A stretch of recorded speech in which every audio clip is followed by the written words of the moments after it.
I learned early that the Kessler name didn't just open doors, it closed them behind you. By 29, I had inherited more than money. I'd inherited silence, a way of speaking without saying anything, a smile that meant control. At my father's funeral, senators hugged me like relatives, and men I barely knew whispered about continuity, legacy, stability. No one asked how I was. They asked what came next. The answer, apparently, was me. 3 weeks later, I sat at the head of the boardroom table, sunlight cutting through bulletproof glass, while my father's lawyer slid a folder toward me. My name was embossed in gold, like it had always belonged there. "Everything is prepared," he said. "The transition will be clean." Clean, like there wasn't blood under every contract. As the room emptied, he lingered, lowered his voice. "One thing, Adrian, the family council is sensitive right now. Any instability could be interpreted as weakness." I nodded. I was good at nodding. That night, I didn't go home. I drove instead past the city limits until the buildings thinned and the roads stopped pretending they were important. I parked near the river where no one looked twice at a black car sitting too long. Noah was already there.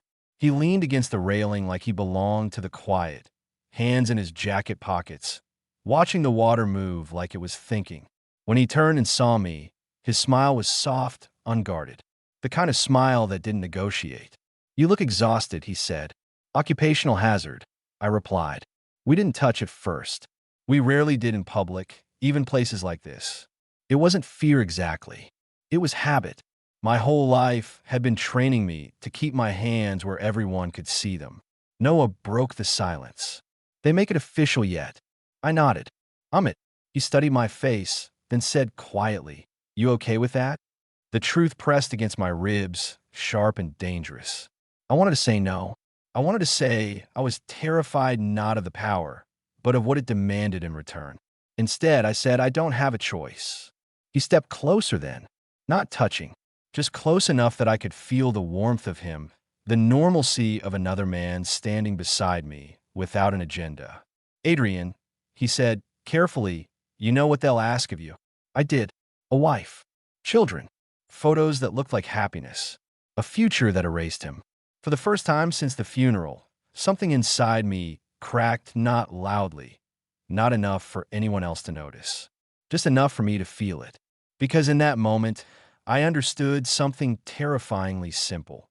My orientation wasn't a secret. It was a threat, not to me, but to everything my family had built their power on. And the scariest part wasn't losing it all. It was knowing I might choose him anyway. The river kept moving, indifferent. The city lights shimmered like they always had. I stood there between inheritance and desire, realizing that for the first time in my life, the most dangerous thing I carried wasn't my name. It was my truth. The next morning, the city treated me like nothing had changed. Drivers still opened doors before I reached them. Assistants still anticipated my coffee order. Headlines spoke about stability, about a seamless transition, about how my father would have been proud. I learned very quickly that grief was acceptable only when it didn't interrupt business. At headquarters, they'd rearranged the lobby overnight. My father's portrait was gone. Mine wasn't up yet, but the space where it would hang was obvious. Like a missing tooth, everyone pretended not to notice. The family council met at noon. They sat around the long table, uncles, cousins, advisors who'd married into relevance. People who'd known me since I was a child and still looked at me like a project that could fail if mishandled. "We need to discuss optics," my Aunt Lydia said, fingers folded, voice calm in that surgical way. "You're young, unmarried. The press will speculate." "I'm aware," I replied. "You need visibility," another voice added. "Charity galas, social appearances. A partner wouldn't hurt." A partner, singular, female, understood without being said. I nodded again. I always nodded. Inside, though, something tightened. Not panic, recognition. That evening, Noah came over for the first time since the funeral. My penthouse was all glass and steel, designed to impress people who didn't stay long. He moved through it slowly, taking in the skyline, the silence, the distance between everything. "This place still doesn't feel like you," he said. "It isn't," I admitted. "It's theirs." We stood by the window, city lights below us like a second sky. For once, there was no need to hide. No cameras. No staff. Just us and the quiet hum of power. They're already setting the stage, I said. A wife.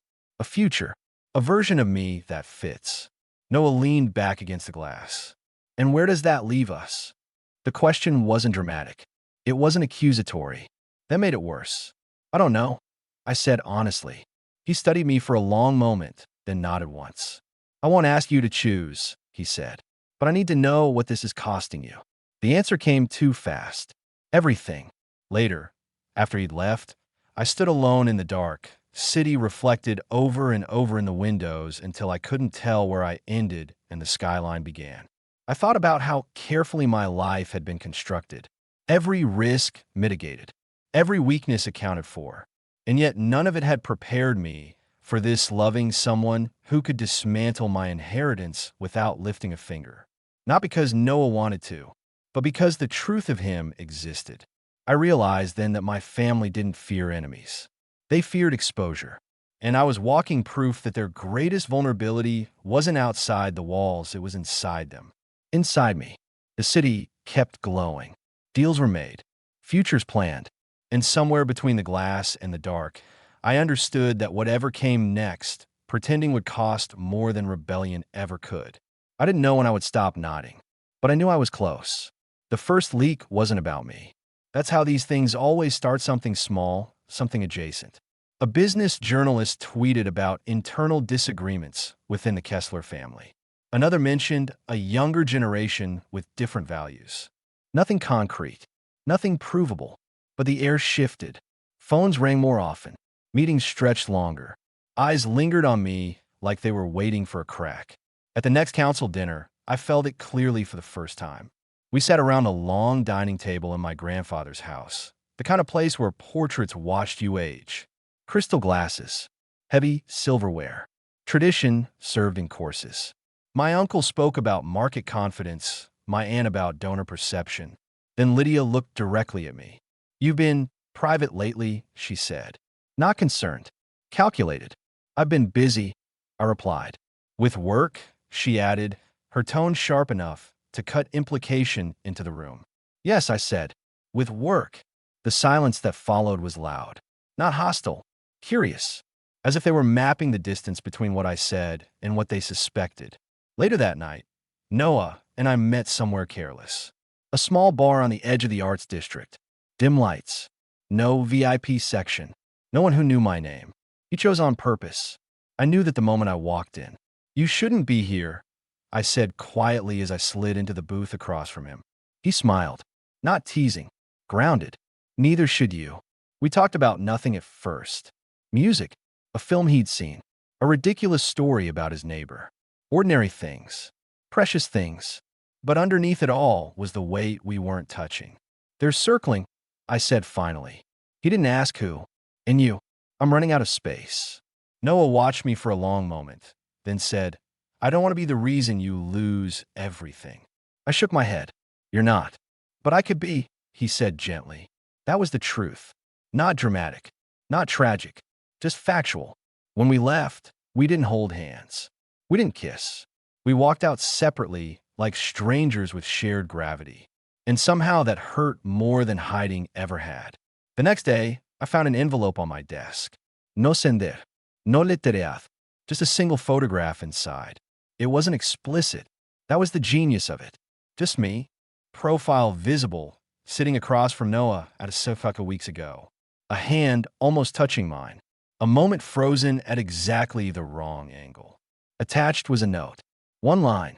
"We should talk before this becomes a problem." I sat there for a long time, the photo resting against polished wood that had outlived most scandals.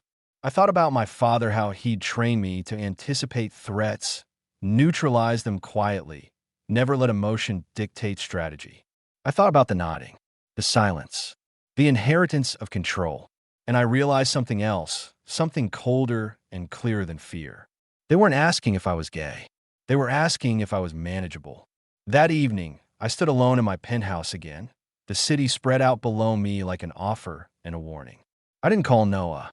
I didn't respond to the note. I just stood there, holding the photograph, understanding that the war hadn't started because I loved a man. It had started because I might refuse to erase him. The lights below kept burning. The family waited. And somewhere inside me, a decision was no longer forming. It was settling. The meeting was scheduled for 8 a.m., which told me everything I needed to know. No small talk, no witnesses, just a quiet room on the top floor, glass walls tinted enough to blur faces but not intentions. Lydia was already there when I arrived, standing by the window with her back to me, phone in hand. Two advisors sat at the table, neutral expressions locked in place like armor. She didn't turn around when she spoke. "We received something yesterday," she said. "I assume you did too." I placed the envelope on the table between us. The photo slid halfway out, just enough to confirm we were discussing the same reality. One of the advisors cleared his throat. "This doesn't have to escalate." "That depends," I said, evenly, "on what you want." Lydia finally turned. Her face was calm, maternal even. That was the most unsettling part. "We want stability," she said. "Continuity. And we want to protect you from becoming exposed."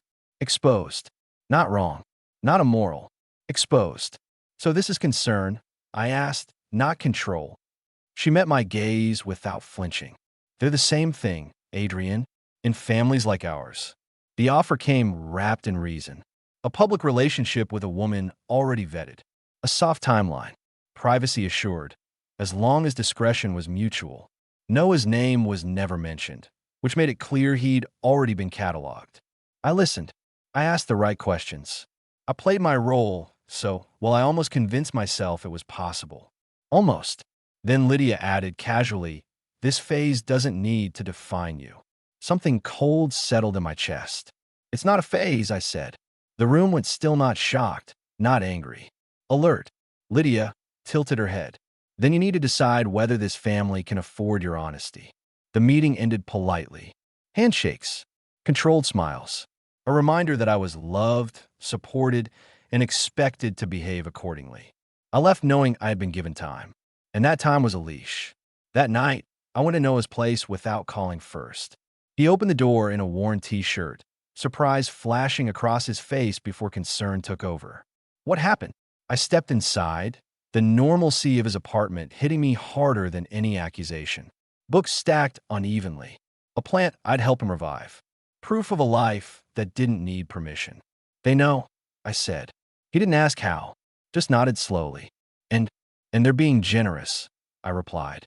Patient. Strategic. He studied me, then asked the question I'd been avoiding all day.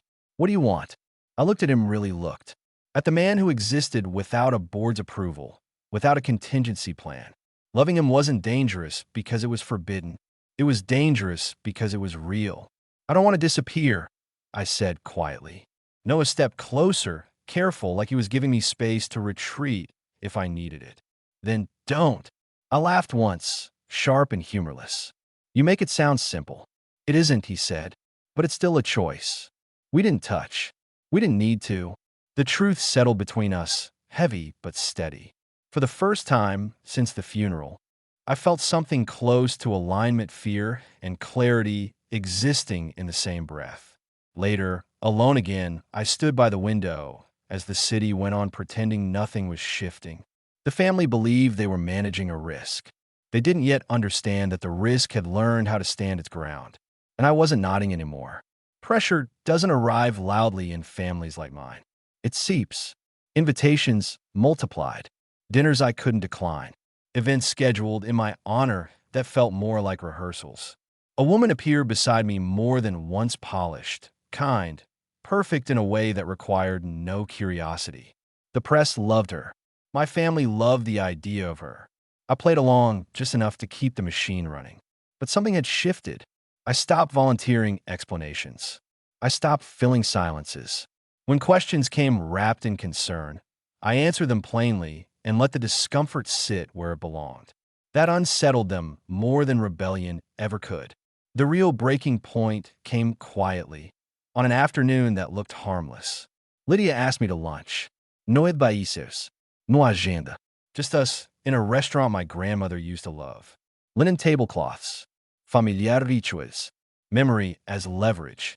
Halfway through dessert, she said, "You know, your father once ended a relationship for the family." I looked up. "I know. He didn't resent us for it," she continued. "He understood sacrifice." I set my fork down. "Did he tell you that?" She hesitated. "Just a fraction." "Enough." "He understood what was at stake," she said instead. I met her gaze. "So do I." The silence stretched. Then she leaned back and said the thing she thought would steady me. "This doesn't have to be public. You can still live your life. Quietly, quietly, reduced, contained." I felt something settle into place, then not anger, not grief. Certainty. "I won't be managed," I said. For the first time, Lydia looked at me not like a nephew, not like an heir, but like a problem that had learned how to speak. That night, I told Noah everything. Not in fragments, not softened. I told him about the lunches, the offers, the subtle threats dressed as love. I told him what staying would cost and what leaving might destroy. He listened without interrupting, sitting on the edge of his couch, hands clasped loosely like he wasn't bracing for impact. When I finished, he asked, "If you walk away, do you lose everything?" I thought about the name, the money, the power. "Yes," I said. Then, after a beat, "But I keep myself." He nodded slowly. "Then whatever you decide, make sure it's yours." We stood there for a long moment, close enough that I could feel his presence without leaning into it. The weight of the choice pressed down on both of us, but it no longer felt suffocating. It felt earned. Later, alone again, I stood at my window, the city breathing below me. I imagined headlines, consequences, silence where there used to be access. For the first time, those thoughts didn't terrify me, because inheritance had taught me how to survive. But love was teaching me how to live without permission.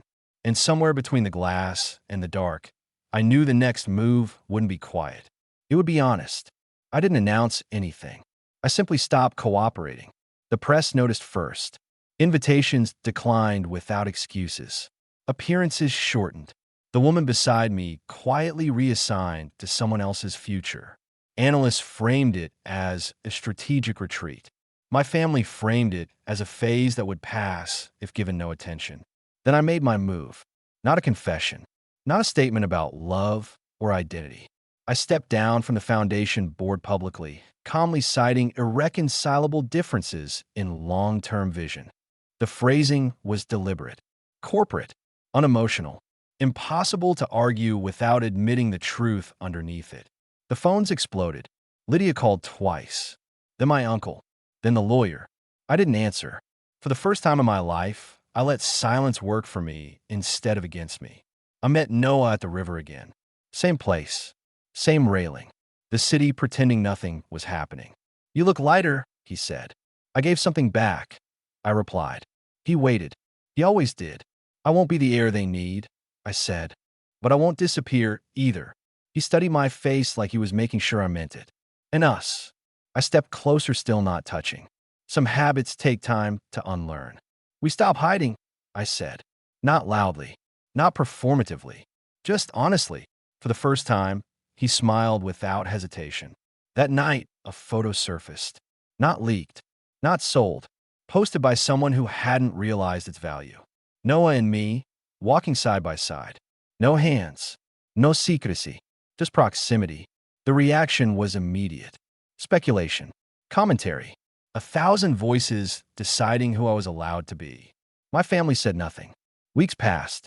The world adjusted, the way it always does when power doesn't collapse the way people expect it to.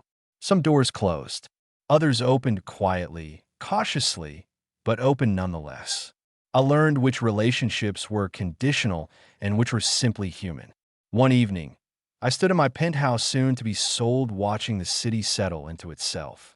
Noah was behind me, unpacking nothing important, humming off key. I thought about inheritance, about how I'd been taught that legacy was something you guarded at all costs. And I finally understood the mistake in that logic. Legacy isn't what you protect. It's what you leave behind when you stop pretending. I didn't lose everything. I lost control over how others define me. And in exchange, I gained something smaller, quieter, infinitely more dangerous to the old rules. I gained the ability to choose. The city lights softened. The future didn't announce itself. It simply waited. And for the first time, I stepped toward it without nodding. A year later, my name still opens doors. Just not the same ones. Some invitations never came back. Some calls stopped abruptly, like people weren't sure what language to use with me anymore. The family learned to speak about me carefully, like I was weather acknowledged but no longer controlled. I sold the penthouse, bought something smaller, warmer, a place where light comes in unevenly in the mornings and nothing echoes unless we want it to. Noah moved in slowly, like he was afraid of breaking something. I told him the only fragile thing left was gone. We don't live loudly. We don't need to. Sometimes I catch my reflection in windows now and barely recognize the man looking back, not because he's changed so much, but because he's finally aligned. No rehearsed expressions. No nothing. Just presence. My father's portrait still hangs in the old house. I visit sometimes. I stand there and wonder if he would have forgiven me for choosing differently. Then I realize the better question is whether I forgive him for never believing it was possible. Inheritance taught me discipline. Love taught me courage. And if my truth was ever dangerous, it's because it proved that power can survive honesty and that some legacies only begin when you let the old ones end. I don't hide anymore, and nothing has ever felt more secure.